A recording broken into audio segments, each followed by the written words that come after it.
All right, welcome back, all of you beautiful beings, to the Melanated Mystics. We have got an amazing topic for Mm. you, and it's actually a topic out of order, y'all. Like, we have a whole roster of topics, but in our weekly check-in, Carrie brought this one, and it was so fire. We're like, yeah, whatever. Put that, push that one to the top, push that one to the top of the list. And Carrie, I know it's a little, maybe a little cheese ball, but I'm a black girl nerd, and I love a quote. Mm. And after we finished talking about what the topic was going to be for this week, I was like, let me just go look and see what I can find about this topic. And this was the quote that I came upon. Black women, we deserve deep and abiding love. We deserve love without having to struggle, without having to prove ourselves worthy, without having to be the ride or die girl. Love, loyalty, and respect just because we have a beautiful soul. That is by, let me make sure I see the name of our author there, because of course we have to drop her name. That is by Janet Authorine, and that's from The Heart and Soul of Black Women, Poems of Love, Struggle, and Resilience. And so with that, let's go ahead and jump into our topic, which is Black women and our allegiance to suffering. Carrie, please tell us how and why you came up with this topic and why you felt like now was a great time for us to jump into that. Ah, goodness. I'll tell you why. I'll start first, though, with that quote resonated so much with me, especially the part that says, just because we have such beautiful hearts. Do you know? Just because. And the reason why it resonates with me, because it makes me think of who I think of daily, my personal shiro, Jodie Turner Smith. Okay. Because she is in what I call one of the, though a fantastic film, one of the, Black women allegiance to suffering, big movies, which was Queen and Slim. Okay. And Jodie Turner Smith, being so opposite that character in real life, but like that the way that Queen character was revered for her allegiance, not only to this man and to the community and to this situation, but to her, the suffering that we got to go out like this, and so I just really felt that quote and made me think of Jodie Turner Smith. I think of her often because she's like my personal guiding star. I do what she does. Okay. But the reason it came up for me, this whole, wait a minute, wait a minute, what is this allegiance to suffering? Is because I've been thinking lately a lot about the way that we're going about healing as Black women. It's happening. Astrologically, this is the time that it's meant to happen for everybody. But the way you go about healing doesn't have to be any certain kind of way. In fact, I have a lot of joy the way I go about my healing. Now I'm very much in my shadow, like, oh my God, is that another shadow? Let me look at that. Let me get sexy with it. Let me how can I accept and integrate this shadow, right?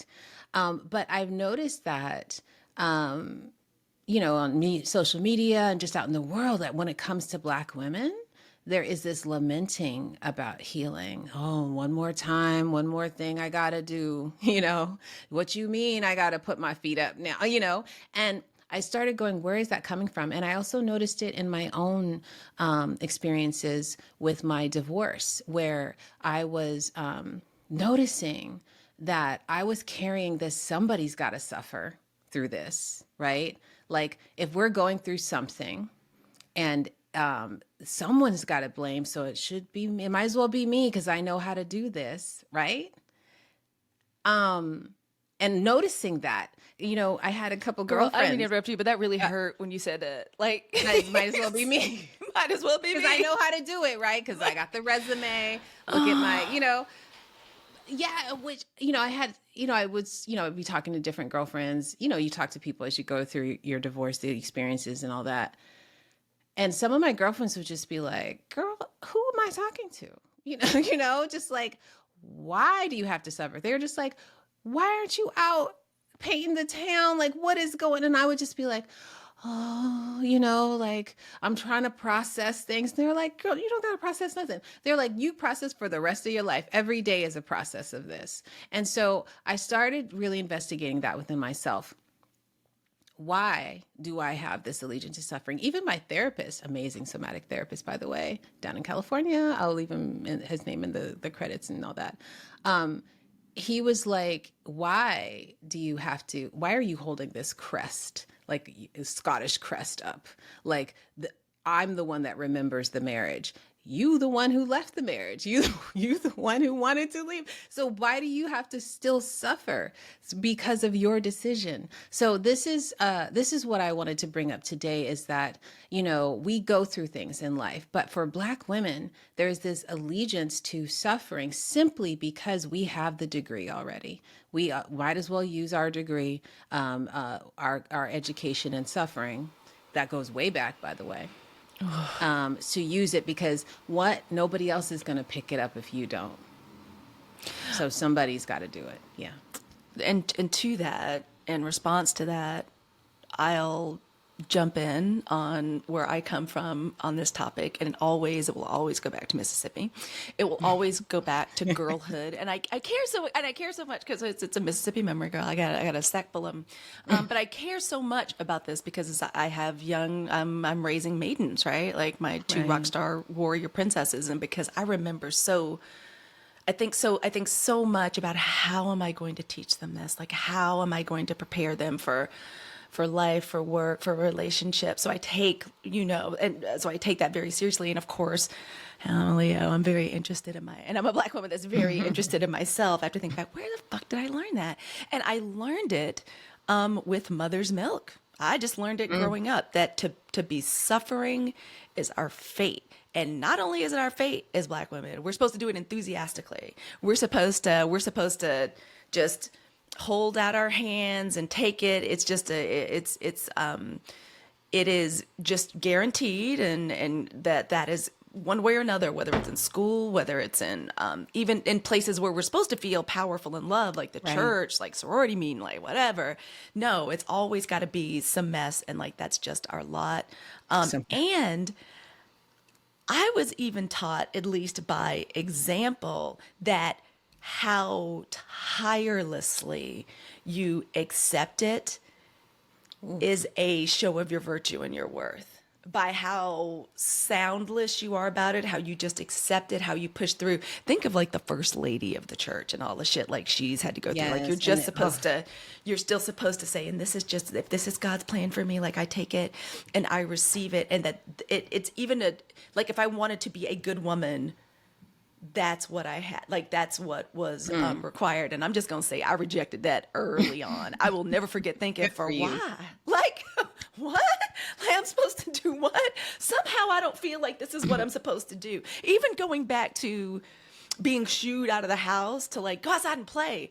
That's not who I was. I was very much a sit in the corner in the cool, reading a book. I'll even wash dishes, polish furniture or whatever, but I'm not trying to be outside like in the Mississippi heat. But it was almost like, no, you're supposed to want to do that. You're supposed to do what makes you uncomfortable. So as you can imagine, once I, going through therapy and processing all that, I was really freaking angry about it. And because I saw it in so many places, even in the work that I chose to do, I was like, it must be hard, because the examples I see of all the Black women in my life, of their job is just freaking hard. Like, it's very worthy jobs, right? But you're always bone tired jobs, like requiring crazy hours jobs. And then, it never ends on the weekends. I was even taught that to be hired by somebody else and have like a straight job wasn't as worthy as being an entrepreneur and owning your own business. Because if you were really like a boss, oh yeah, girl, like my mom owned her own law firm, and it was always, at least this was my impression as a child, was that, just, she got to show up to work for somebody, but Karrie, being an entrepreneur, is there anything more difficult and more engaging than being an entrepreneur? You're thinking about it all the time. You're thinking about your work, what you got to do, never ends. Like, and you're like, people, relationships, why are y'all trying to have a relationship with me? I'm trying to, oh my God. This is a conversation I have every day. Oh like, my you God. got time for that? You got time for those? So that's where I'm coming from with it. So I think I'm still kind of in my resentful, rebellious teenager. Like, why, and if there's going to be a revolution towards accepting the soft life, giving up this allegiance to suffering, that's the side I'm on, because we never should have at least we should have had the option. And I just feel like Yes. we never had the option. Well, I think this is why I love astrology so much, because I will always say, astrology, the world will tell you who they think you are, but astrology will tell you who you really are.